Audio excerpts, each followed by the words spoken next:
What is going on, everybody? Welcome to DFW's Real Estate Best Podcast, our Real Producers Podcast. I'm your host, Jordan Espeseth, and I'm excited about today's show. Man, we have a new hire here at Real Producers, and we're going to learn a bit about her new role, and it's going to be very exciting. So be sure to tune in right now.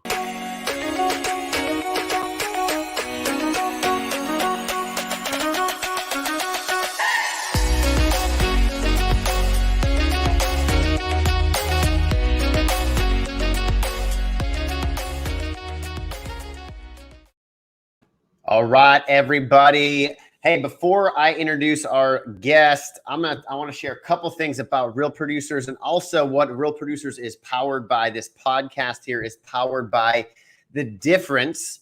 My man, Lendon, we've been partnered with him doing the podcast for a couple years now, and it's been absolutely awesome. And his podcast, what they do, their whole company, they provide video branding and digital business solutions for small businesses, owners and entrepreneurs locally as well as statewide. And I actually just learned this in 2021, Lennon and his company, they passed over 950,000 viewers and listeners, coming up on that 1 million mark, and pretty incredible. And so The Difference can really help any business grow their brand awareness and develop a message that humanizes your business in a way that grows your brand, expands your connections and relationships, increases your influence and relevance, and quickly helps you become known as a power player, a mover and shaker in your sphere, community, industry, and in your business world. And so always a pleasure to be connected with Lendon and powered our podcast. And so thank you, Lendon.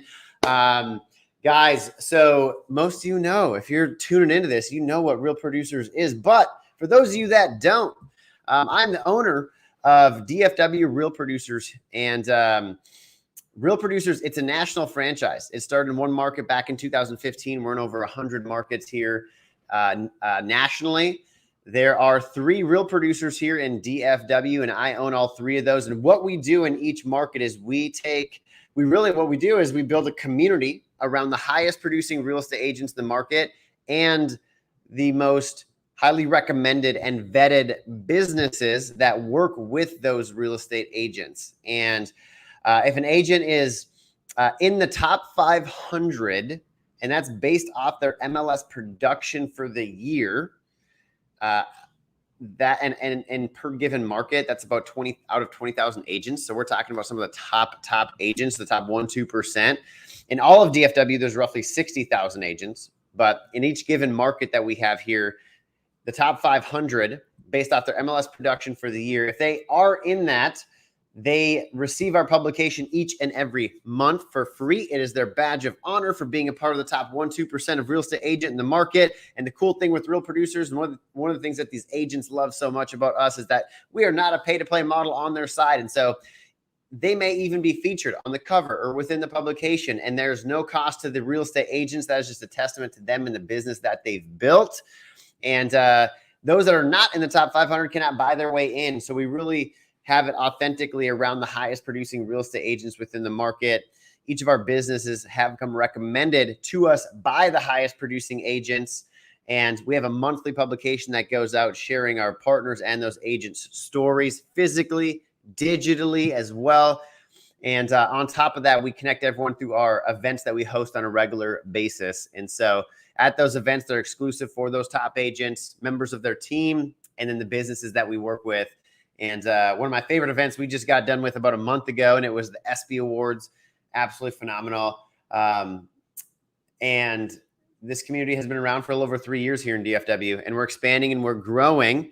And we cannot wait for the new things, the new updates, the new people that are coming our way in 2022. And the person that's on this podcast is someone that I'm very excited about. I'm going to introduce her here. She is our newest hire, and I'm excited to introduce her and hear a bit about her, how she got connected with us, what she's going to be doing. So let's learn a bit more about Miss Crystal Barley. Did I say Mr.? Good morning, boss. I think I said Mr. Crystal, and that did not work. And so Mrs. Crystal. Good morning. How are you? I'm good. How are you? Welcome to the first ever show for you on the DFW's Real Estate Best podcast. Well, you know what? It's actually my first podcast ever. So, Is it really? yeah. Wow. Well, this is an honor for me. I'm gonna take a wild leap here and probably say it's not gonna be your last. Well, that's exciting. Yes. Well, Crystal, as I mentioned, we're just excited to have you on the team. And so, as an official welcome to the Real Producers team. You will be our content specialist. And so, why don't we tell a little bit to those people that they're just meeting you, a bit about well, first of all, how you got connected with Real Producers. Kind of tell us a little bit about that. What happened there? Okay, so many of your listeners, they know Rachelle. And I was actually one of Rachelle's pastors in Canada. And so I knew Rachelle for a while. I knew Rachelle before she was a Mrs. And she was still a college student. And so she and I had, we kept in touch. And she had messaged me a couple months ago saying, "Hey, you should move to Texas." And I was like, no. And she kept saying, "Hey, I have an amazing boss. You would love him. You should connect with him." And so she messaged me again. And if anyone knows Rachelle, you know that when she has her heart and mind set on something, she's going to keep going after it until she gets it. And so she messaged me again. And actually, this time I was like, I actually really do need a job. And so I said, I can't move right now, but if your boss would be, if he would be flexible and would be open to me working remotely, then yeah, I would love to have a meeting with him. And so she talked to you, Jordan. And so you called me, and it was a great meeting. We hit it off. And so that's how we got connected. And then I flew out for the ESPYs, and it was an amazing event. I fell in love with the DFW. I fell in love with the people that you work with. And it felt like home. Yeah, that was. I was so happy that you were able to make it to that event. I think it was a good way to introduce you kind of the community, get an idea of. Again, I told you not every event is like the ESPYs. They're all awesome and fun. That one was most definitely, arguably my favorite event that we've ever had. But to have you there was awesome, and I'm very grateful that Rachelle introduced us, and the timing was right. And such a great team, Jordan. We have such a great team. Mm-hmm. I mean, everyone worked so well together to pull off such an amazing event. And again, like, our community is wonderful. We have such a wonderful community. I had such a great time. Yeah. No, I'm happy to hear you say that. I think we have a pretty solid team too. And when I met with you and we were doing the interview process, I could really tell. I'm always very impressed by Rachelle, and I think she's just one of the hardest working people. She's arguably too detailed and too diligent, which is a great problem for a boss to have. I'd rather have to pull her back a bit, But she cares a lot. She has an amazing heart, and she wants to do the best for me as her boss, the best for the agents, the best for herself, the best for the partners. We talk about Real Producers being a community of excellence, and Rachelle, I think that's really her as well. She's someone of excellence, and she always wants to portray that. And I really felt that come through. I think you have that similar quality. I think you're someone that really wants to make sure that you are performing at the best level, doing the best at your job. You're one of the hardest working people. I can already tell. I mean, you're always, we're going to get into it. I don't want to spill the beans, but you're just very busy a lot. And I think you're someone that apparently, correct me if I'm wrong, but that thrives on busyness. I do thrive on busyness. And I think that, and I think in our interview, I told you about, I had interviewed with another company, and one of their number one goal for their company was you don't go to sleep. You don't go to sleep if you have an undue check, like a undue task. Yes. But the company, they were wanting pastors. Like they had like their goal was to get pastors or pastors that had worked before. And so when I was with them, I said, hey, I just as a thought, like, pastors, we know how to work. Like, you have to tell us not to work. Like, we do, we do hospital visits in the middle of the night. Like, there's never a time that we're not working. Like, ministry is nonstop. And sometimes it's very difficult when you stop being in ministry. You have to learn how to have boundaries. And so that's one thing, transitioning out of, for me, learning to have boundaries and not take work home. And that's one thing that's so great about you. Like, Rachelle has to keep telling me, like, don't respond to texts after a certain time. Don't. And I'm like, oh gosh, okay. Or don't, and I'm like, that's what he wants? Like, Jordan, like, she's like, yes, that's called health. And I'm like, oh, he's that kind of boss. I'm not used to that. And so, so just having healthy boundaries and learning that has been so refreshing working for you. So thank you for that. Yeah. Well, I'm someone that I understand too. If you guys are happy, if have your sleep, if you know what I mean, like that, then you'll do better when you are working, and you work hard and then you rest hard. Exactly. Yeah. Exactly. And there's times, especially as the boss, and there'll be times moving forward too, where we have deadlines that we're going to have to work harder than that's like anything though. He's like, oh man, for this next week, we're going to have to work past 5, or we're going to have to do this. And that's all expected. And from time to time, but as a general whole, I mean, I'm someone that, I want to have stability in my life, and and time with my family and my friends, and have a life. And I know that for Rachelle and for you, like, this shouldn't be your life. It should be something you're excited about. It should be something that can put food on the table and that you find value in and helps you grow as a person. It shouldn't be your life. You know what I mean? And so, I love that. And with your role, I want to talk a little bit about your role, and then also more about, you've already kind of touched on some of your past and everything. And I'm excited to dive in a little more about that. But so with your new role, we're excited because you will actually be someone who is pretty front facing with the highest producing real estate agents in the market. So for those people that are listening, if you are a top agent, you may be getting a call from Crystal from time to time, and actually be sitting down right now. It will be virtual, maybe in the future, who knows, it may be in person, but it will be, and Crystal will be sitting down, making sure you guys are, as top agents, are totally aware of what Real Producers is, the value that we bring, about being a part of this community and hearing these agents' stories, and being our content specialist. It's where you'll have a big part in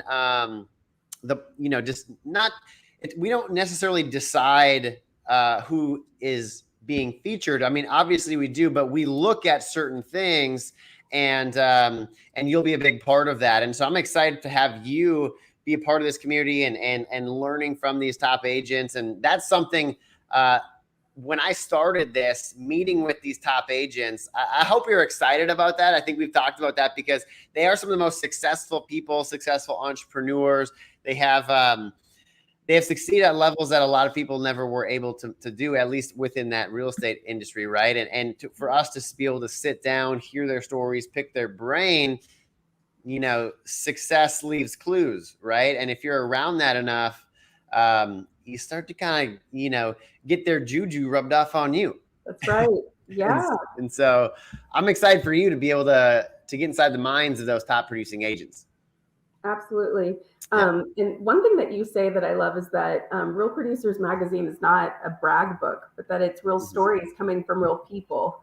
And, in the short time that I've been doing this, I've met with people. One gentleman that I've spoke with, he was an immigrant from India, and his story is that he came here during the IT boom, and his agent said, "Hey, I need an agent for our Southeast Asian community. Would you be interested?" And he said at the time, this was in the 90s, that there wasn't a real estate school. So he went to the community college at night to get his real estate license.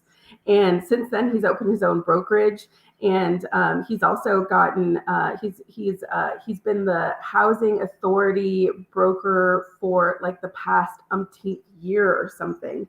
But he was telling me that not only is he helping his community with what is it housing.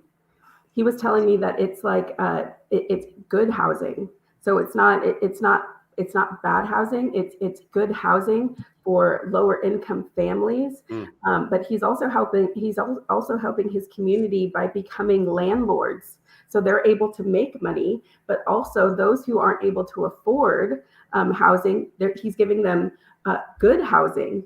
And so he's making money, he's helping his community make money, and he's helping his community afford housing. And so I also spoke to another gentleman who he and his wife retired, and he realized that his son and his son's friends, they weren't able to purchase homes. And so he was like, you know what, I think I'm gonna get my real estate license and I'm gonna try to help them get into homes. And so that's what he did. And all of a sudden, he became one of the top 500 because he said, I didn't go into this to be successful. I went into this to try to help people. And then all of a sudden, he and his wife are one of the top 500. And again, these are just people's stories. And what I found is that even this, I in the stories that I've heard, I'm sure that there are other stories, but this wasn't people's, you know, they didn't graduate from high school saying I'm going to go into real estate being successful. They went in, they did this as a whoops, or as a side hustle, or as a, you know, I have no, these are divorcees, these are immigrants, you know. Can I tell a little bit of my story? Yeah. Oh, totally. Yeah, absolutely. So my grandparents, I'm from Los Angeles. I'm from East Los. Angeles. And my grandparents, they're actually from the Chavez Ravine. Any of our listeners, please go and Google Chavez Ravine. This is where the Dodgers Stadium is now. But they lived in shanty little shacks. And Walter O'Malley, he owned the Dodgers. And he actually purchased the land there, and he pretty much dragged all of these Mexican people out of their homes, and he built the Dodger Stadium there. And so my grandparents, they both lived in these shanty homes. And my grandmother, she has a second grade education. My grandfather graduated from high school. And during this time, they were trying to build up Los Angeles. And so they were giving out very low interest rate loans. And so my grandparents won, and they built one apartment complex. And when I asked them about it, I'm like, were you not afraid of not being able to pay it off? Or were you not afraid of, you know, I don't know, people not moving in? Or now, you know, you just think about these things now, like failure is always, maybe it's just for me, not for you, Jordan, because you have your hands in so many things. But my grandmother said, no, failure was not an option, you know, for immigrants, or, you know, for people who just have success on their mind. So they built this. And now they have homes strewn across all of East Los Angeles, around the Dodger Stadium. And to me, it is, again, it's a story. It's a story where the area that they were pulled out of, now they own land of, you know, the same place that they were pulled from. And I think that it's amazing. And again, the 500 that are a part of our community, they're full of the same stories that I have. And it is just, it's incredible. And I look forward, and I thank you for the opportunity that I get to be a part of hearing their stories, you know, because that's really what Real Producers is about. We are the keeper of their stories, right, Jordan? I love that. Yeah. Yeah. And that's pretty, yeah, I'm excited for you. I mean, even that story you just shared, you're going to hear so many different stories of, you know, yes, people, there are keys to success, but also there's so many differences in people and their stories. And you find very successful extroverts, but very successful introverts, people who, you know, are 100% they like to like door knock and cold call, and there's people that do leads, and there's like, you'll hear all these different strategies and what people do. Some people are really, a lot of people do visioning and they have goal setting. But one of the top agents that I love so much, Colleen Frost, she doesn't do any of that. She just believes her thing is, what does she say? No goals, no limits, or something like that. And, but it fits people's personalities. And so what I often find is that people just tend to be true to themselves. Yeah. And when they're true to themselves and not trying to be somebody else, that's when that level of authenticity comes through. That's when people reach success. When they come from they're just going to stay true to themselves. A lot of people have a heart for a certain thing, and that's what they're going to push for. And, but it's going to come in so many different ways. But I do think that's one thing, is when people find a way to be authentic in themselves, I think people are magnetized to that. I think everyone knows the whole, when people are coming in, if you're in a sales job and you have commission breath, all you're thinking about is, man, I need to make this sale. People can feel that. They can, the other person sitting across from you can just tell that you don't care about them. You care about that sale. And when you can find a way to be true and authentic and caring and passionate and not trying to, be anything but true to yourself, I think that when that can happen, and that's a whole art in itself to get to that point. But when that happens, I think people's level of success and happiness and everything just starts to really change. And so I'm excited for you, because you're going to hear so many different stories, but I'm excited for you to see kind of that underlying theme that starts to show up. And so, it's going to be great. I'm really excited for you to be on the team and to hear people's stories, and it's going to be awesome. And speaking of stories, tell us a little bit about just yourself, where you grew up. I know you mentioned it, where you are now, how you got to where you're at, some of the things you've been through in your life. And so we can get a little bit more of a taste. Like you said, Real Producers is not a brag book. It's really about telling authentic stories. And so let's hear a little bit about who you are and your journey along the way. So, born in Los Angeles, I lived with my grandparents until I was 5. And then Bakersfield, California. I moved back with my parents until I was 18, and then I moved to Georgia, where I went to ministry school, got married, and then once I got married, he and I back to California, to Temecula. And that was our first ministry position. We were youth pastors. After Temecula, we went to Canada. And then, we had our first kid in California. And then in Canada, we were there for almost 8 years. That's where I met Rachelle. And then after Canada, then Alabama. And that's where I was. I was married for 16 years. We were together for 18. Sadly, it's been 2 and something years since we've separated. And since our separation, divorce and the church, it doesn't really go together. I was after that. I mean, obviously, it was a difficult for me. I'm trying to see where to go with that. It was a difficult time for me. So since then, I stayed on with the church for another year. I took over the position and I worked there for a while. But it just didn't last. Sure. But the thing about God that I'm discovering is that what is on his life, it doesn't change, and the other thing that I feel is that, sometimes I get confused that the church died for me and not Jesus. And so I want to give my life to the church. But that's not the case. My life to Jesus and not the church. And sometimes as people, we get that confused. And so I don't have to do that. I don't have to give my life for the church. I have to give my life to Jesus. And so it doesn't matter whether I work for Jordan or for IHOP. I just have to do it and do it in a way that God would be pleased with. And I think that it'll all work out.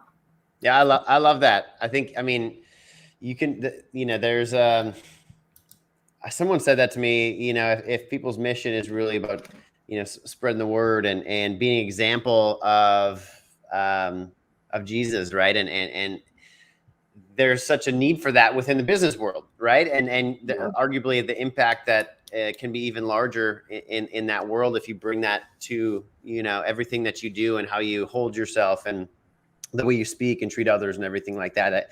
I love that because I agree. I don't think it doesn't have to be. The only way is just not within the church. I mean, it's within us. It's within people, and so I think that's great. And I'm excited for you. And you're actually just wrapping up some schooling as well. Yeah. So now I'm going to school to be. I would like to be a therapist. Like that's in the long run. I'd like to be a therapist. So I'm wrapping up some schooling right now. And then I'm going to take a break for a while. So I have one more final to do, and then I'll be done for a while. And so I've taken 19 credit hours, and then I have 2 jobs that I've been juggling, and then I have 3 kids. So so it's been interesting. Yeah. So when I say you like to be busy, whether you like it or not, you are going to be busy. So yeah. I told you yesterday we had to have a phone conversation, and I said, hey, listen, if you're cool with chaos, I'm in it all the time. Yep. Sometimes it's controlled, sometimes not so much, but I'm cool with it. So yeah. I do. If there's anyone that's going through any kind of trauma or any kind of like divorce related, can I just throw out some books? I always want to throw out any kind of. So there's a book. It's called The Body Keeps the Score. And I've heard of that. Oh my gosh, it was helpful for me. But I always get his name wrong, so I needed to write it down, or else I'd say it right. But his name is Bessel van der Klok. But it was probably one of the best books that I have ever read. But The Body Keeps the Score. Yeah, I've heard. One of my friends told me about that. It's essentially like the when you have trauma, right? It's like it's held within the body, right? Yes, and it says that your body holds on to trauma. And so actually right after my divorce, or right after I discovered some stuff, I started taking boxing. Oh, there you go, Lendon. That's awesome. So I started taking boxing right after that, and it was incredibly therapeutic. But he also says to do yoga, like he pushes yoga a lot, but any kind of physical exercise, it really does help with getting any kind of like it really does help. Totally. So yeah, The Body Keeps is an incredible book. That's great. And I mean, I love that. I'm someone that if I don't work out, I get weird, like it starts to mess. I need to be active. I'm a meditator every morning. And if I get out of, and not, when life happens and sometimes I don't get consistent, actually just this past week, it's been a little more challenging for me to keep that. But typically, I'm very consistent with my workouts, my meditation and everything like that. And, it's so true. Like the body needs a way to release just stress, just other people's energies that maybe we take on. I mean, it needs a way to we totally take on other people's energy. 100%. Yeah. Yeah. And I mean, even when you were training me on phone calls, you were like, before a phone call, you should do, jumping jack or, just to get your energy up, so that. That's what I was telling you, and because I think it's a good lesson if people are listening.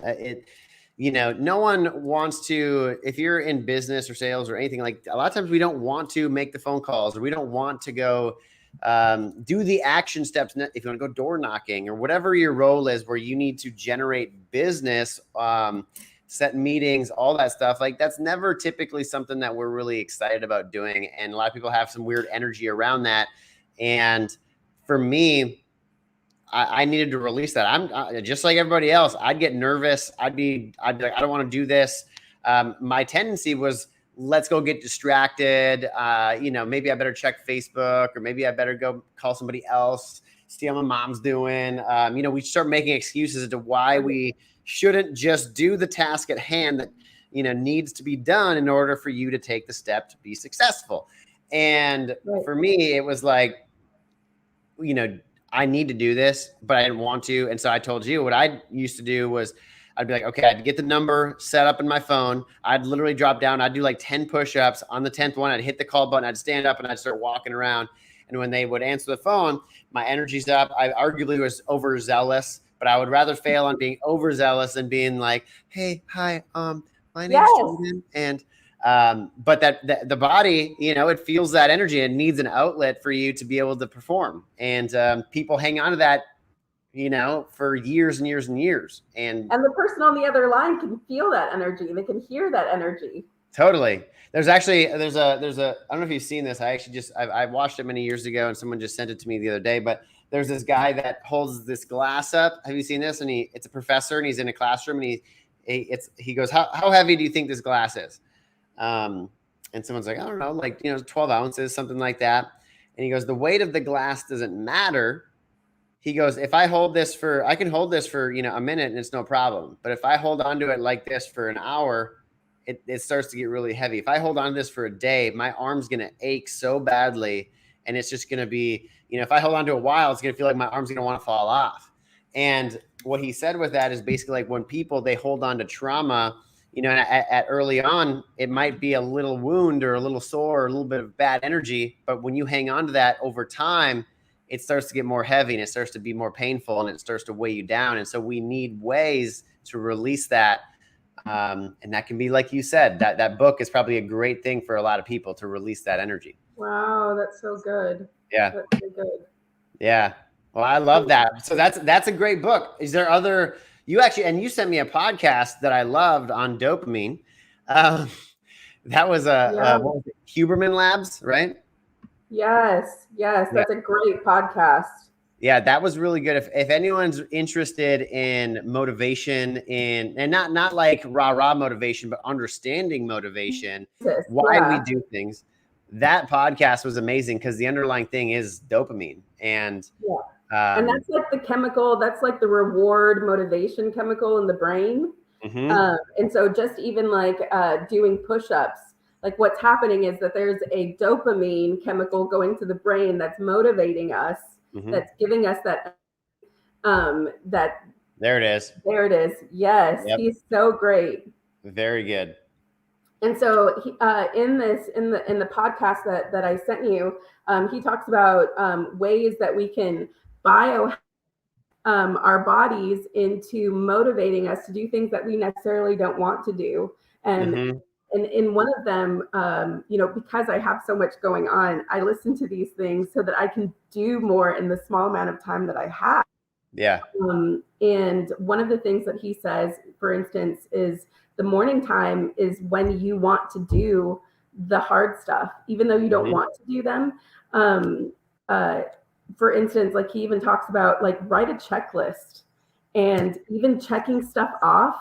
Something happens in your brain when you see that something is done. There's like something happens that like, ooh, I got something done, that there's a dopamine that's released, like, oh, I got it done. Or even going through your email list and responding to an email and checking that off and seeing that it's getting smaller. Something is happening, that dopamine is being released in your body, mm-hmm. that you're getting it done, man. So mm-hmm. it's like, oh, this is happening. Or eating more protein, like, and he even says like so serotonin levels are released more in the evening. So if you have to do creative things, if you have to make videos, if you have to do stuff on Instagram or whatever for your business, do that later in the day. Don't do that in the morning.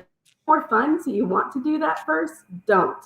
do the things that you don't want to do first. Mm-hmm. And do that later in the day, because that's when the creative juices are flowing more. Yeah. He also talks about this, which I've done more, but cold baths release dopamine. So take a quick cold bath, or when you're showering, end with a cold shower. Mm-hmm. That releases dopamine in the morning. So anyways, yeah, it's and it's a natural thing that our body does. Yes. Right? Yeah, my coach is actually a former Navy SEAL, and he takes an ice bath every morning, and he swears by it. He's now trying to get more and more people to do it. And I think one day when I get like a home and everything, I actually think I will get myself an ice bath, because I do believe in that. And that's what's interesting about the dopamine levels. And we can move on to the next topic, but I love this stuff. And with dopamine, when we artificially increase it, whether that's through drugs or alcohol or our phones or Adderall, those things actually decrease your baseline for how your dopamine levels are throughout the normal day. And so what that means is that what you normally found joy in is not as enjoyable unless you have some other thing to help increase your dopamine. Just look at now people when they're out eating. My girlfriend and I last night, we went on we do date nights on Tuesdays, and we didn't bring our phone. And for a lot of people, so we didn't bring our phone. But for a lot of people, they feel uncomfortable in conversations or sitting around the dinner table without their phone, because when they sit there without a phone and the conversation may die down for a little bit, we need to look at our phone to get that hit of dopamine. Right. And then we feel better again. And it gets dull, so we go to phone, dopamine. But if you don't have that, people get uncomfortable, right, because they're not getting that dopamine. Challenge. Yeah. Hey, listeners, that's a great challenge. Yep. That's great. So it was funny. We actually had to ask the server. We're like, we're talking about this. Like, could you search this for us? I actually had to. We're getting now a date night notebook that we're going to bring, so we can write down. I love it. So we can write down the things that we talked about and ideas so we can search when we get home. But that was really fun, and we all need kind of moments of detoxing from different things like our phone. And so I love that.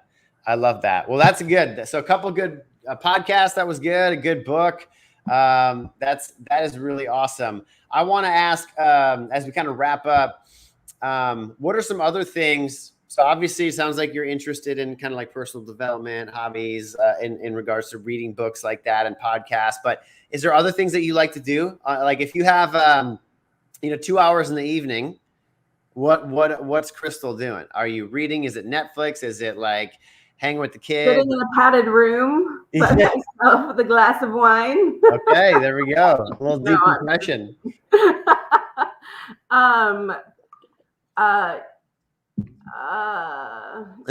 By myself. She's like, I'm never by myself. I don't know what that. What do you mean? I'm not by myself.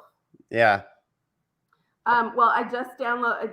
God, I'm such a nerd. I really am such a nerd. That's good. Nerds are cool. I just downloaded an Audible called Hail Mary. That's really good. Okay. Is that the new book? It's a new book. Yeah, it's really good. Well, Lance, I just downloaded. I'm in the middle of one right now. It's called. It's really good. Really, really good. Lance, the co-owner of ours for Tarrant Real Producers, was recommending it to me. It's called The Gap in the Gain. And for a lot of people who are entrepreneurs, I think most people just need this in general. It's a super great book. And essentially, if I were to sum it up, from my understanding so far, it's basically to acknowledge like how far we've come. A lot of people like create goals and they're like, okay, I want to be here. That's my ideal. And it's a big stretch. A lot of us are big dreamers, and we've been told to set really high goals, because even if you don't reach it, look how far, if you say you want to make $500,000 a year, but you make the 300, like if you were to set your goal at 300, maybe you got to 150, right? And so like, we all are setting really high ideal goals of where we want to be, but a lot of us don't quite make those goals. I know I don't make the goals that I've set for myself, but what ends up happening in our brain as high achievers, we say, well, this is where I wanted to be, and I only got to here. And so there's this gap. He's going to pull it up. Yep. So there's this gap in between where my ideal was and where I actually got to. And we focus on that gap and we criticize ourselves, we're hard on ourselves, we don't enjoy the success that we've had, even though we got to $300,000 in this scenario, you know, we're thinking about the 200 that we didn't get because that's what we set. And that happens in our health and our fitness and our relationships. You know, we have these ideals for what should be, these expectations, and most of us focus on the gap and not the gain that we had. And now that's not to say like we shouldn't be shooting for those things, and that you know, my kind of motto, if you will, is grateful but never satisfied. I'm so grateful for where I'm at, and I live in that state of gratitude, but I'm not satisfied with it. I want more. But I'm so happy with what I've done, what I've achieved, how far I've come, but I'm going to keep pushing. And I think that mindset, and it's just another way of putting it for me. And so it's been really enlightening for me, just when you focus on where, you know, the gain that we've had in our life and whatever area that we're, you know, they could be, and get away from that gap, push for that gap, try to close it, but focus on how far we've come, because that puts us in a state of happiness. Again, if you're focusing on the gain, back to dopamine, you're getting dopamine hits. You feel better. You're more confident. Well, if you're feeling better and you're more confident, how are you going to perform compared to if you're focusing on the gap and you're down on yourself and you're upset and you're negative? You're not going to be as high of a level performing, or as good of a husband, or your health isn't going to be as good, right? All those things. And so focusing on the gain rather than the gap, that book, man, big fan. Yeah. I'll put it on my list. Yes. And it looks like Lendon's going to put it on his list as well. So I love that. Well, you're a big reader. That's good. We may need to work on some hobbies for you. That'll be a task of ours, to get your hands in some other hobbies. Have some more crystal time, right? I always like to end with a couple fun questions. And one is, what is one thing that you can't live without? And I'm not talking like kids or Jesus or anything like that. I'm talking like a materialistic thing that you use every day, that you're just like, oh man, if I don't have this, look at the wind back there. But you see my chairs are moving around and stuff. Oh, yeah. It is windy over here in Frisco. Yeah. What is that thing? And for me, I was talking to you on the phone yesterday. I went to the gym, and I realized once I got there that my AirPods were dead, and I was crushed, devastated. I never am on the phone without my AirPods. I don't hold my phone up to my ear like this anymore. Like that doesn't exist. And I got to the gym, and I had to have a conversation with you, and I'm on the treadmill, and I'm literally holding my phone up, and it felt so foreign to me. But for me, like my AirPods, I got two right here. Like I need my AirPods. I cannot live without them. And so for me, that's one thing that I need to have. I think for me, it's probably, I'm going to say her name, and she's going to respond to me. She's probably the only person in my house that does respond to me, and it's my Alexa. There's so many times that I'm like out of the house and I want to be like, Alexa, what time is it? Yeah. Alexa, like I want to ask her things, and she always answers with no attitude. Does. And if she doesn't, I'm like, what's wrong with you? Yeah. Why are you having an attitude with me? But yes, she's probably the only one that does respond to me in this house. That's great. Alexa, I was asking Alexa this morning different questions. And so yes, last night during dinner, we played like the trivia. We played trivia during dinner with her. We played Disney trivia, Harry Potter trivia. Last night we played Christmas trivia, but I love her. That's great. Yeah. Absolutely. Yeah. Alexa's big. I'm going to pull in Lendon for here. I don't think I've asked him this yet. What about you, Lendon? Is there something you yourself that you use every single day that's tough for you not to live with? Man, that's a good question. I don't know. You know, it's I do want to comment on something you said, and then I'll get back to that. But you know, I've got that deer lease up in Oklahoma, and I got it 10 years ago. And the first weekend I went up, you know, we're about 15 miles outside of good connection, and I was petrified. I couldn't get my emails. I couldn't get my text messages. And I went in. I spent more time driving into town to make sure I wasn't missing anything. Yeah. Than I spent at the deer lease. The next weekend I went in, I had planned that I was going to go in on a Saturday night and check everything. And then, that was going to be it. And so that's what I did. The third weekend, I went 3 weekends in a row. The third weekend, when I drove in, I threw my phone on the dash and I didn't even look at it until I came out on Sunday. And it was amazing, the feeling that I got, the liberation, the being able to just cut that away from my body. I don't know if you've seen Elon Musk, and he talks about that we're already becoming cyborgs. Yeah. Because we have this electronic device that is attached to us. And it's sad that we're so dependent or so addicted. And I don't think we realize that we are addicted. I think the thing that I couldn't do without, and this is going to sound corny, cheesy, and probably kind of weird coming from me, and that's my dog. And I'm going to tell you why. She wakes me up every morning at 6 o'clock, and she does so in such a way that there's no way I can have a bad day. She is just the most happy, and she just barely paws at me, just real gentle, just so I'll wake up. She doesn't come rushing in or anything like that. And she's never in a bad mood. Most dogs aren't, right? And regardless, a little miniature schnauzer. And there's a big story behind that. I've always had big pit bulls. I've always loved pit bulls. They've always been great for me. And my ex-wife wanted this miniature schnauzer, and I was like, I don't want a little tiny yapping dog. I just don't want one. And finally, she got me to agree to get it, and that dog attached itself to me. And we've been inseparable for, I guess, probably 6 years now. When we got a divorce, she goes, as we're dividing things up as you do when you go through divorce, she goes, well, what is it that you want? I said, I want Abby. That's it. I'll leave and we'll be just fine. And but people laugh at me now because I've gone from the big tough dogs down to this little bitty prissy dog. Little schnauzer. But That's that's just it. You talked about it before about the people that you hang out with and how their energy becomes your energy. And it's amazing how that little dog's energy becomes mine. I can have a really rough day and I walk in that house, I can't be in a bad mood because of the way that she acts. So, That's sweet. So it's true. It's true. My girlfriend has a pit bull, and I've just fallen in love with that dang thing. You walk in the house and just wagging the tail, smiling, happy. You're right. We all need things that can help shift our mood, and so that's a good one, man. I love that. And so, well, that's great. Well, this was fun. I enjoyed it. Crystal, your very first podcast, massive success. You did awesome. Great. I had fun. Thank you. Yeah. No, there will absolutely be more. Yes, let's do it again. Yeah, absolutely. Well, this is good.